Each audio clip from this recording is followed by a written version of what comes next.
thought it was a prayer plant, but when I saw the tag, it said it was a Calathea. And oh my gosh, JR, why are you eating your cat's food? Down. Hey guys, welcome back to my channel. So this is for all you plant lovers out there, my plant addicts, my plant gang, my urban jungleness. This one is for you. I've been wanting to do this plant haul update for a while now, but instead of me doing a video for every plant that I get, I figured I might do more of a haul. So I've been collecting a few items for the past couple of weeks now, and I wanted to share with you what those items were. So here we go. I am going to start with Fittonia. Ta-da! So this little guy I got from IKEA, and it's called a Fittonia, and this one is the Himalayan mix. But what I really like about this plant is the, see if it'll focus here. See those pattern on those leaves? They're gorgeous, they're beautiful, and I love the texture of it as well. And I thought it just looked pretty cool. Simple, but yet, you know, it has a bit of character.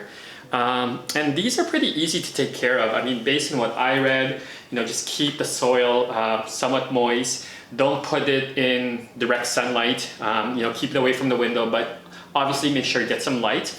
And I typically mist this guy in the morning, like I do with most of my other plants. So yeah, it's pretty cool. I forget what I paid for, but I'm pretty sure it was probably around under $5. Again, IKEA probably has one of the best plants out there. So whenever you're there, definitely check IKEA out. The next thing I got, which I also found at IKEA, this guy, or I'm gonna call it a girl. It is a wandering Jew. The official, I guess, name of this plant, I forget.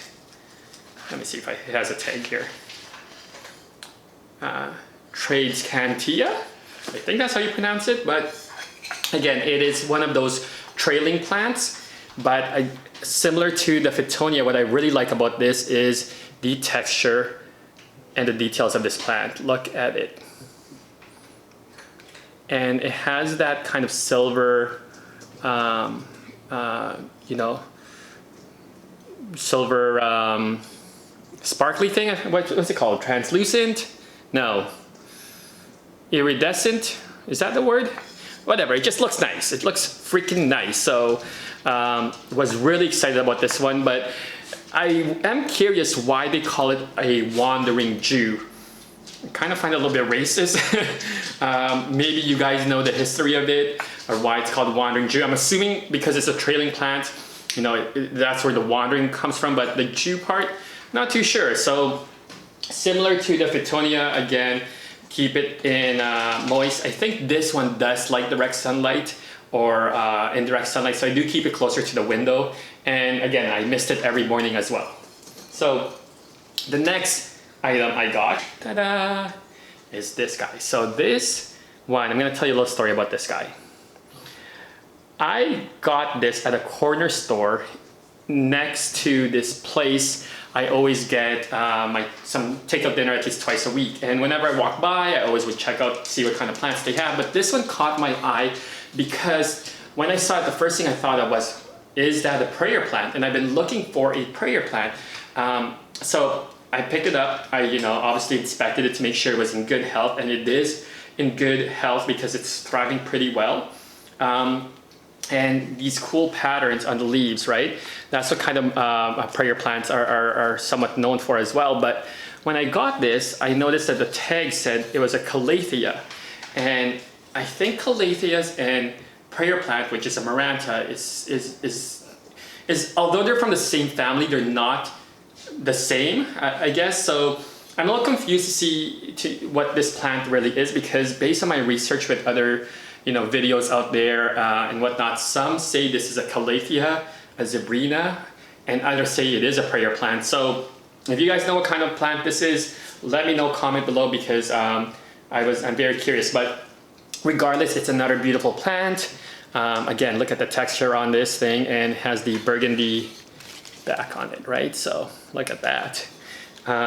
So love this guy. I think I paid $15 at the corner store for this one, but definitely worth it. So obviously what I need to do next is get a pot, and I get my pots typically at Walmart. So whenever I do go to Walmart, I also got to check out their plant selection, and you'll never guess what I found while I was looking for a pot for that plant, which I thought was a prayer plant. I ended up finding this beautiful thing for $15. This is for sure a prayer plant. It is the Maranta red prayer plant, and she is gorgeous. I mean, this plant is thriving so well and so healthy. You know, the tag said it is from a farm out in Brazil, and when I got this plant, it had a lot of dead flower leaves. So this plant clearly flowered really well, and it has all these new leaves coming out as well too. So I was very excited when I saw this. Again, wasn't looking for this at Walmart. I was getting a pot for the plant that I thought was the original prayer plant, but when I found this, I had to get it because she is a beauty. And one thing about prayer plants, why they're beautiful, not only because of their, you know, detailed markings out there on the front of the leaves, but these plants fold up at night and they fold down during the day, and that's where they get the name prayer plant. Maybe I'll do a time-lapse video one day just to show you guys how cool these plants are. But man, I was so in love with this. And again, I found it at Walmart, similar to when I lucked out and found a Monstera Deliciosa at Walmart, which I'm gonna include a link for that video if you guys haven't seen that one yet. Check it out. And that's one thing about those places like Walmart or IKEA. You have to check it out because once in a while you'll find really exotic plants, such as this beautiful red prayer plant. She is beautiful. The problem I'm coming across now is I'm kind of running out of space to, you know, place my plants indoors, and I still have a couple more outdoor plants I need to bring in, you know, as the weather gets cooler. So I'm gonna have to try and figure out what I'm gonna do, but that was my weekly, or the last 2 weeks of a plant haul that I've been collecting. I'm kind of getting a little bit carried away, to be quite honest, but you know, I love it. I love plants. I don't know what about it. I think it's just you're taking care of them. You're I don't know if it's the responsibility aspect of it or the fact that they add great, you know, feeling to your home. I don't know what it is, but I love my plants. So speaking of plants, like I mentioned about my Monstera Deliciosa, if you guys recall, I got lucky and I picked one up about 4 weeks ago, and I want to give you guys a quick update on how that plant is doing because he is thriving like a beast. Look how beautiful that plant that I got 4 weeks ago is thriving. Has a lot of new leaves as well too. I'll show you a brand new one right there. Look at it. I mean, I'll give you guys a better view of how large he's getting. Ta-da! I am so in love with this, and I actually just kept it in the pot for now. I don't think I'm gonna repot this guy, maybe not until next year. So I put him in this pot, which I'm gonna show you guys. And basically, it sits on this plant stand, or small plant stand that has wheels, so I can wheel this guy around, which will help as he gets bigger. I think that's about it, but you know, guys, so this video is a little bit too long now, so I'm probably gonna end it here. If you guys want to see more plant videos, give this video a thumbs up or give it a thumbs down. I don't really care, and comment below. By the way, I don't have tips on how to care for Calatheas and Marantas, which is a prayer plant, but I am going to include a link to Summer Rain Oaks, who does a really good video and information on how to care for these plants. So go check her out. Peace.